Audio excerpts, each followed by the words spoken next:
Hey everyone, it's Brandy and welcome back to my channel, Brandy Jaday's Bookshelf. Today I'm going to be going over everything that I finished in July.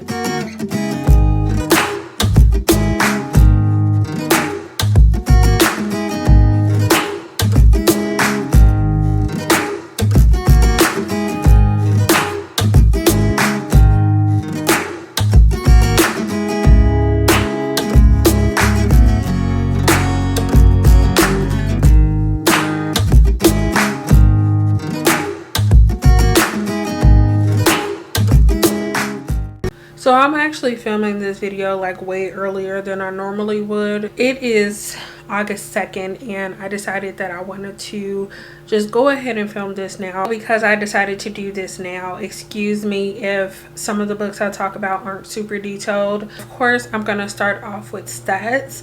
So I am kind of shocked with how much I managed to get through, considering that I really didn't read much throughout the majority of the month. I read 14 books, or I finished 14 books throughout the month, and over those 14 books I read 4,195 pages. Okay, so I kind of forgot to do my average rating for the month beforehand, but I just did it really quickly, and my average rating for this month was 3.4 stars. I didn't have any DNF.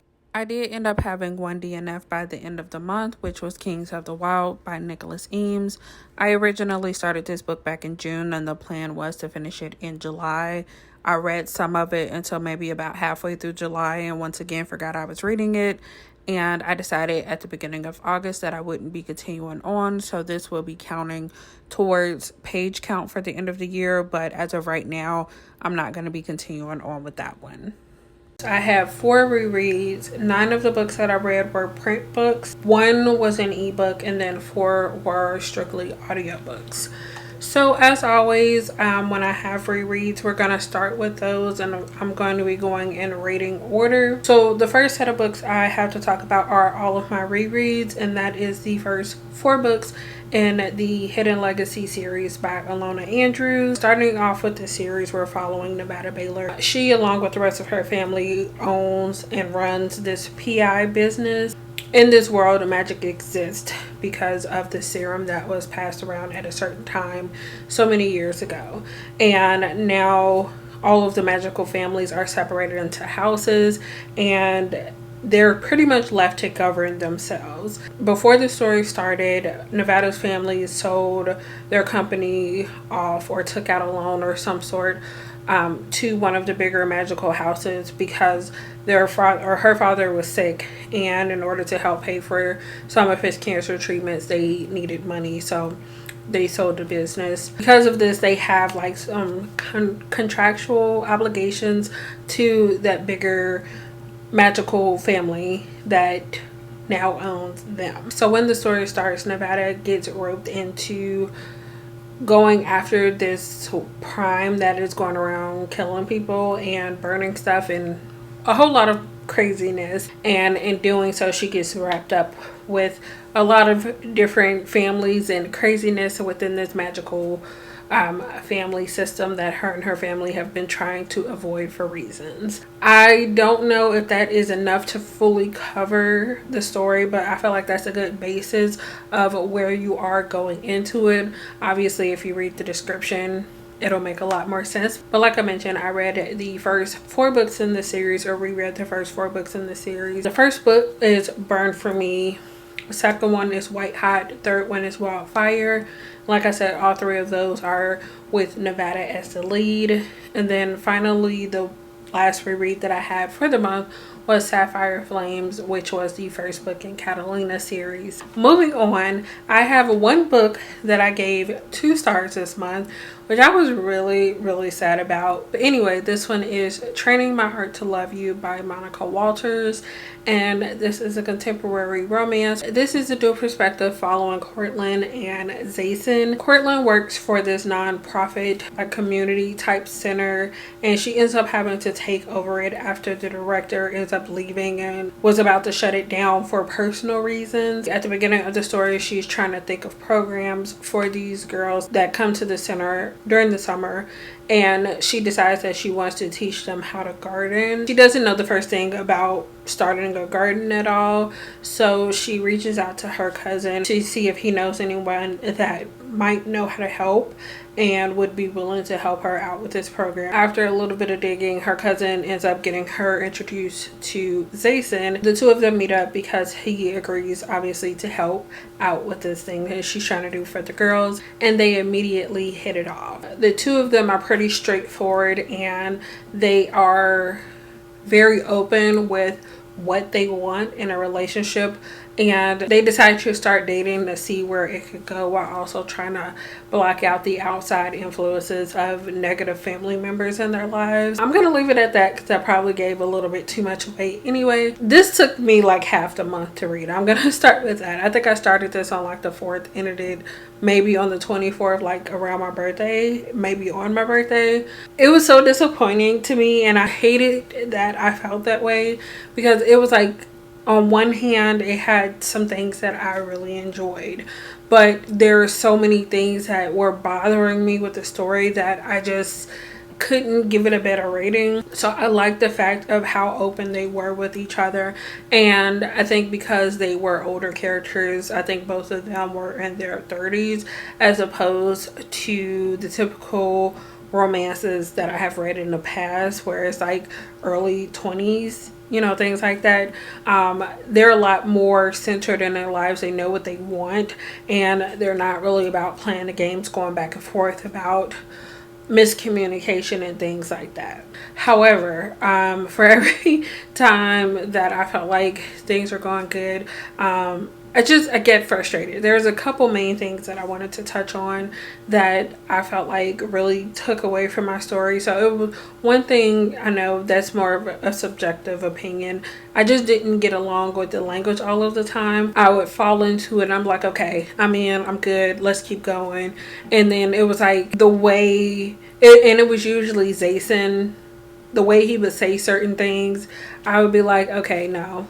And that's just probably a personal opinion. That one, I'm not really counting too much against it. It's just like, I personally couldn't follow along with it. I think one of the main things that really, really bothered me was that the characters were always foreseeing what was going to happen. When it comes to a storyline, I usually don't care if it's predictable, but I don't always want the characters to know what's going to happen next. So it was one of those things where it was like the author was constantly telling us what was going to happen by making it something that the character would think. I'm thinking of one moment in particular, but it happened like almost every chapter. So this is going to be a slight spoiler, so if you don't want to see it, I'll put something on the screen for you to just skip back to where I'm not talking about this anymore. But this one isn't, I feel like, as bad as some of the ones that happened later in the book. Like I said, Cortland took over as the acting director when the previous one left because of personal reason. Actually, it was a couple things that happened with her, but one thing that I am going to talk about, because I don't want to give the whole thing away because it's not really that long, is the acting director had came back and was talking with Cortland, and she asked her if she wouldn't mind coming back or something like that, and Zayson was thinking like, oh well, I hope she's not coming to take over the director position, because what would that mean for you, like things like that. And I was just like, well, why is that the first thing that came to his mind? You know, he couldn't be like, oh, it's nice to have her back, now y'all can bounce ideas off of each other, you know, maybe you can learn something that you didn't know before, or you had to figure out, y'all can, I don't know, it was just like things like that. And it kept happening, and it was just like, it was never a surprise when something came up, because somehow the characters always figured out that that was going to happen. It was one thing that happened with Zayson's brother towards the end of the book, and I was just like, I was thinking something crazy was going to happen, but then at the end of the chapter that all of the stuff is going on in, Cortland was just like, well, I hope he didn't do this. And then literally the next chapter starts with, oh, he did that. And I was just like, why couldn't it just be like she was there supporting Zayson, and then, you know, the next chapter we found out this happen. So like things like that consistently happen, like almost anytime there was a big moment that could have been a plot twist, like the characters figuring that out. I was just very frustrated with that. Overall, I think this one had a lot of potential. It just did not hit for me. I will give the author another try, but if I'm not feeling it within like the first few chapters, then I'm just gonna leave it alone, because this just might be one of those authors that doesn't mesh well with me and what I like to read. So yeah, Training My Heart to Love You got only 2 stars, sadly. The next book that I have to talk about is The Ones We're Meant to Find by Joan He. This one is a YA sci-fi that is following 2 sisters, Casey and Celia, and they go by K and C, which I'll be referring to as I continue on with the description. So C has been trapped on this abandoned island for the past 3 years, and she doesn't have any recollection of how she got to this island or any of her life before, you know, waking up on this island. So she's just like kind of stuck and trying to figure out how to get off and go find whoever she doesn't remember. On the other hand, we're following Kay or Casey. It has been 3 months since her sister went missing, and she has lost all hope that her sister could possibly be alive, but she makes the decision to follow her sister's final known footsteps to try to figure out what happened to her. And this is kind of told in like alternating chapters between the 2 sisters, and I'm gonna leave it at that because I feel like this has a lot more going on, and it's one of those like you don't know what's going on until almost the end of the book, really. And then honestly, even at that point, I personally still was like, wait, what? I did forget to say that I'm actually now in my 3-star section, but yeah, I did give this one 3 stars. So upon reading this, I think I have realized that when it comes to sci-fi, I do enjoy like space sci-fi themed stuff instead of land-based sci-fi, if that makes sense, or like earth-based sci-fi. That might be more specific. Only time I think I really like earth related stuff is if it leads to characters going into space or characters coming back to earth after being in space for who knows how many years and having to rediscover, basically. Anyway, yeah, I think that was a big discovery upon reading this one, because I was just like, ooh, sci-fi, I'm gonna really enjoy that. But I felt like this took more of a contemporary feel for most of the book, and then it had sci-fi elements that were really prevalent the further along you got in the book. I think I've already touched on the big point of why this one ended up getting 3 stars for me, and that, like I said, was because most of this was contemporary, and it felt like more of a mystery contemporary than anything for the majority of the book, and that's not what I was going into it for. This focuses a lot on the drama and like consequences of certain actions and things along those lines, and it had revealing moments or like plot twists maybe towards the end that I think were entertaining and kept me engaged in the book. But it took me so long to get to that point that I was almost ready to DNF the book, which is kind of sad because I feel like it has a lot of potential. This wasn't a bad book at all. I just think it took too long to get to the point, and it didn't really focus on the moments that I really wanted to focus on. So this one got 3 stars for me. I feel like I don't have really much to say about it. It was okay. I'm glad that I read it. I wish I had picked it up from the library as opposed to getting an Crate box just to get the book, but I'm glad that I read it. It's helping me kind of narrow down the type of books that I enjoy, so for that reason it's cool. But 3 stars, it was a decent read. The next 3-star read that I have to talk about is Model Volume 2 by Lisa Young, which is a continuation of a manga series. If you don't remember or haven't heard me talking about this book at all, or this series at all, it starts off following this character named Jay who moves from Korea, I believe, to someplace in Europe in order to really get practice in on her painting because she has dreams of becoming a successful artist. However, things aren't really going as she plans, and one night her friend drops off this random guy at her apartment, and one thing leads to another. She finds out he's a vampire. He taunts her, convinces her somehow to come back to his house to do one painting of him so that she can get this practice in, and I think possibly in exchange for that she agrees to let him feed from her. Like, I can't remember now if that's like the full agreement, but something along those lines.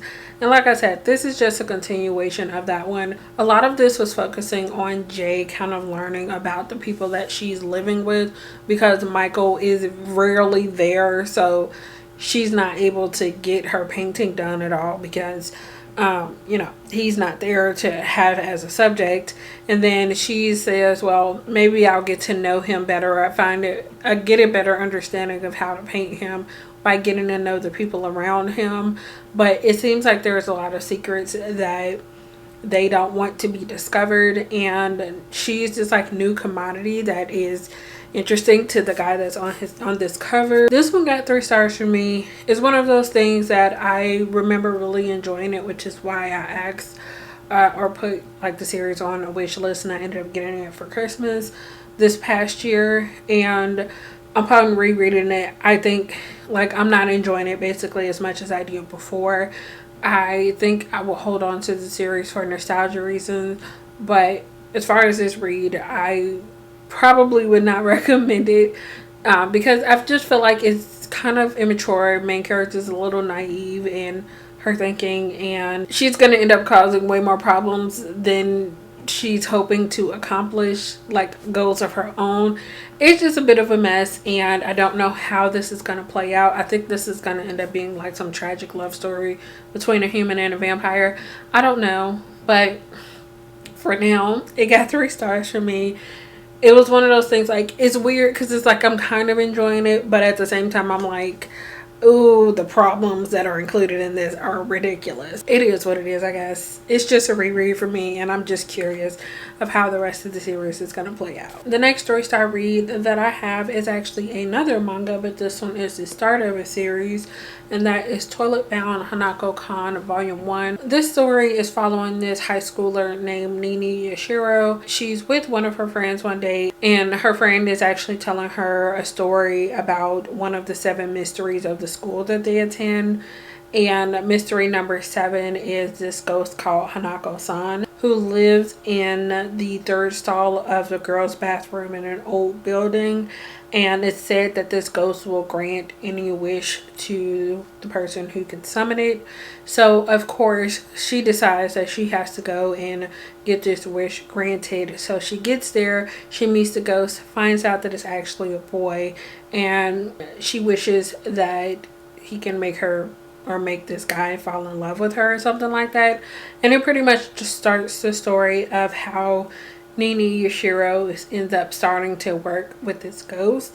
And this is one of those stories that I feel like has a lot of potential, but I don't know if it's gonna go in the direction that I want it to go in. This is a story that I feel like has a potential to get really dark based off of certain things that came up in this one, but I feel like it has such a naive like overlay or filter on the story that it won't ever get to that point that could be very interesting. I could see this being a new favorite series if it goes where I want it to go. I'm just not sure if it'll ever get, like I said, to that point. I feel like that pretty much sums up how I felt after I finished this one. It got 3 stars for me, and like I said, I just want to read a couple more volumes to see if I want to continue on with the series, because I think last time I checked it was like volume 16 or 17 possibly coming out soon. So I hope I enjoyed enough where I would want to catch up, but for now I'm just gonna see if I can get more from the library. The next one that I have to talk about, another 3-star read, another manga, and this one is actually one of the ones that came from a Manga Spice Cafe box.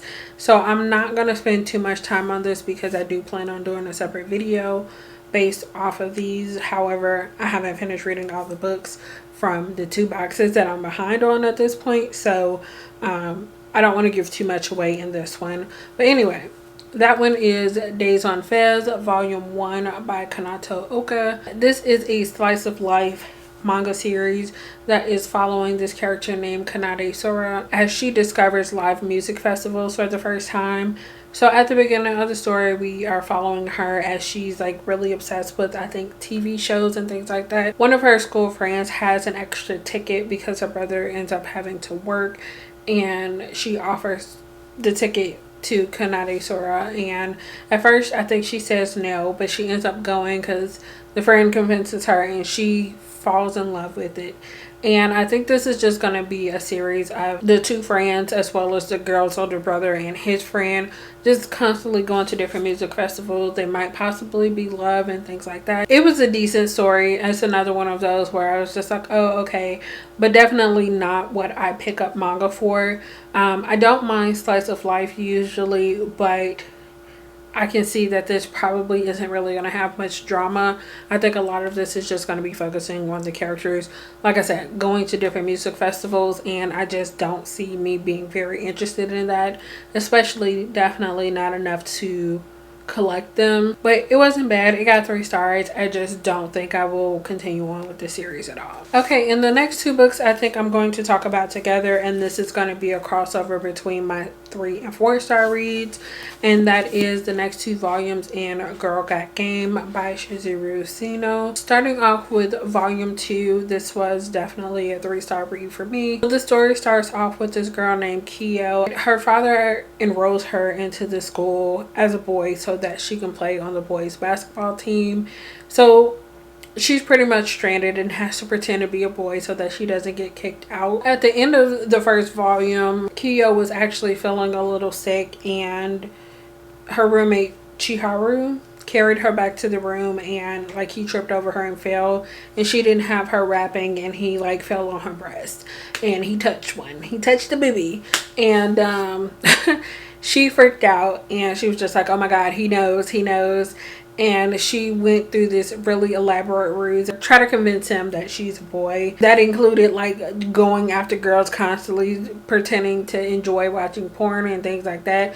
It just turned into like a really wild like side kind of story that I was not really a fan of at all. I don't remember this volume at all, like from previously reading it, and it just like it seemed like somebody else wrote this, and I was just like, what is the point? Like, I get what the point was, it to try to convince this guy that she wasn't a girl, but it was just strange, and I didn't really enjoy this volume at all. So there were luckily some moments towards the end where he questions like, why are you being so extra about this, basically. And her roommate Chiharu takes Kyo out, like away from everyone on the team, and kind of gets her to calm down, try to figure out what's really going on, even though she doesn't say anything or talk about that. And then at the end of this volume, I think we get a little bit of storyline or opening of the storyline for volume 3, which I will get to in just a second. I ended up giving this one 3 stars. Like I said, I didn't enjoy any of what was going on, what Kyo was trying to do to convince everyone or convince her roommate that she was a boy. And then moving into my 4-star section, like I said, I have Girl Got Game volume 3. This one is mainly focusing on the fact that an old teammate of Kyo comes back into the picture. The girl actually lets Kyo know like, hey, I transferred to this school because I miss playing with you, like playing basketball with you. And when she finds out that Kyo is pretending to be a boy and on a boys team, she's doing everything she can to convince Kyo to stop pretending to be a boy so that they can play together. That causes a lot of problems because the girl is not thinking about Kyo at all in anything that she's doing. She's like selfishly like, I want to play with you. You need to come do this so we can play again or play on the same team again. And by the end of this volume, Kyo ends up getting revealed to someone, like the fact that she's a girl, to one of her teammates. I'm not going to say who. This one was a lot better as compared to volume 2. I did get really frustrated with the character that came into the picture because I'm like, you're being really selfish and you're not thinking about how this can cause an even bigger problem. But overall, I enjoyed this one way more than volume 2, and it made me really excited about continuing on with my reread of the series. But the next thing that I have to talk about, which is also 4 stars, is Heartstopper Volume 4 by Alice Oseman. This is a continuation of Nick and Charlie's story. At the beginning of this specific volume, the students of the high schools, both the boys and girls high school, are preparing and then traveling to their trip to Paris. And it really just focused on Nick and Charlie really getting to be closer together, and then opening up to their classmates and friends about them being in a relationship. This volume also did put a focus on a possible eating disorder, which I'm sure will be expanded upon in volume 4. This wasn't read in collective or in collection with the first 2 volumes, and then also not having volume 4 to kind of just flow right into. It just, something felt a little off in this volume for me. Not so much the story, but between the 2 characters, and that kind of detracted from the story a little bit for me. But overall, I really enjoyed it. I still think these 2 are absolutely adorable. I'm loving the series so far. This one got 4 stars for me. I definitely need to get these for myself, but as of right now, I'm going to just be checking them out from the library as I can and enjoying them that way. The second to last book that I have to talk about is Coyote Volume 3 by Ron Marie, which is another continuation to a series. So this one starts off with these 2 guys who end up meeting because one is constantly going to this like bar type of area that the other one is like, I think he works there, but mostly they show him playing the piano. And one of them is a werewolf, and he goes into heat randomly in front of this guy, and the guy seems to know about werewolves and he's not afraid, and they end up starting a physical relationship, but it seems like they're also some type of emotional connection. At the end of volume 2, Coyote ended up actually finding out about Josh's identity, like who he really is, and he is hurt by the situation and he doesn't know what to think, especially considering he has been sent to kill him. And he's just like, well, I don't want to kill him, and what does that mean for us? Like, was he just using me?